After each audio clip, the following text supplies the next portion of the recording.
रेवाड़ी के बोड़िया कमालपुर स्थित भारतीय इंटरनेशनल स्कूल की छात्रा प्राची शर्मा को फ्रांस सरकार की तरफ से पूर्ण छात्रवृत्ति योजना के तहत फ्रांस में पढ़ने का मौका मिला है। इसमें छात्र के आने जाने रहने तक का खर्च सरकार उठाएगी। पूरे भारत में केवल 2 छात्रों का चयन इस छात्रवृत्ति योजना में हुआ है।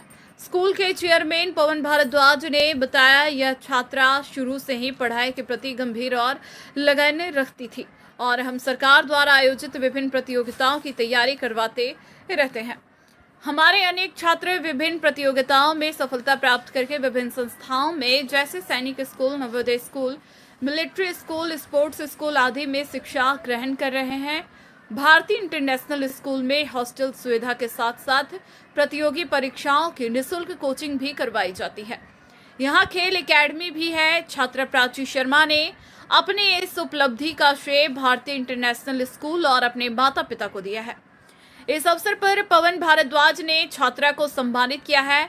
इस मौके पर भाजपा नेता विजेंद्र यादव, प्रिंसिपल अजय शर्मा, अध्यापक ललित मोहन, अनीता मामन आदि मौजूद रहे। Through all of this, so school में I entered in 6th class। जब मैं 6th क्लास में थी तब मैंने स्कूल में एंटर किया था इस स्कूल में, and till 12th I was here only। So school में सबसे बड़ी बात क्या थी, या फिर कुछ भी जो भी अचीव किया स्कूल में, जो भी 10th 12th में जो भी मार्क्स मिला सब, there is no term like intelligent और डम।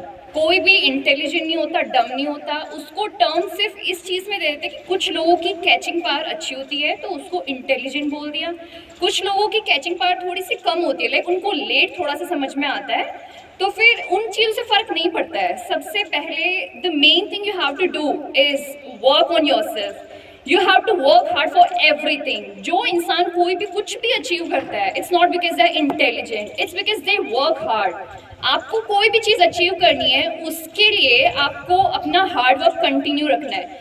एंड ऐसा नहीं होता ठीक है स्कूल में टीचर ने पढ़ा दिया, समझ में आ गया, हो गया, नहीं, ऐसे नहीं होता है। You have to go back to your home, you have to self study, क्योंकि सेल्फ स्टडी के बिना भी कुछ नहीं होता है। ठीक है, अगर कोई बच्चा इंटेलिजेंट भी है, ठीक है, टीचर ने पढ़ा दिया, समझ में आ गया, लेकिन अगर उसने सेल्फ स्टडी नहीं किया, कुछ नहीं होगा उससे। और अगर आप जैसे कैचिंग पावर अगर कम भी नहीं आया समझ में, घर पे जाके उस पर काम करो, सेल्फ स्टडी करो ढंग से, तभी you can achieve any of your goal. So school में रह के सबसे बड़ी बात जो सबसे बड़ी चीज़ मेरे साथ थी, वो थी मेरे टीचर्स और मेरे पेरेंट्स की सपोर्ट। टीचर्स का इफ़ आई से, तो जब मेरे बोर्ड्स के एग्ज़ाम थे, जब 12th क्लास का ही एग्ज़ाम्स का वो था, तब उसी टाइम पे मुझे याद है जैसे लेट नाइट तक स्टडी होता था, ठीक है, मैं तो जगती थी, ठीक है, उसके साथ मेरे टीचर्स भी मेरे साथ ही जगह रहते थे कि किसी भी टाइम उसको कुछ भी डाउट आएगा, we have to tell her. तो ये बात मुझे अभी भी याद है। मैं रात तक पढ़ती रहती थी और कभी भी जैसे कुछ भी डाउट आता था बीच में, मैं सर को मैसेज कर देती थी। अजय सर हुए, ललित सर हुए, मामन सर हुए, ये तीनों, और अनीता मैम, मेरे 4 टीचर्स थे। तो उस टाइम पे मैं रात को मैसेज करती थी, फिर रात को सर का मैसेज आता, प्राची अब सो जाए। यस सर, अब मेरा हो गया, अब आप सो जाओ।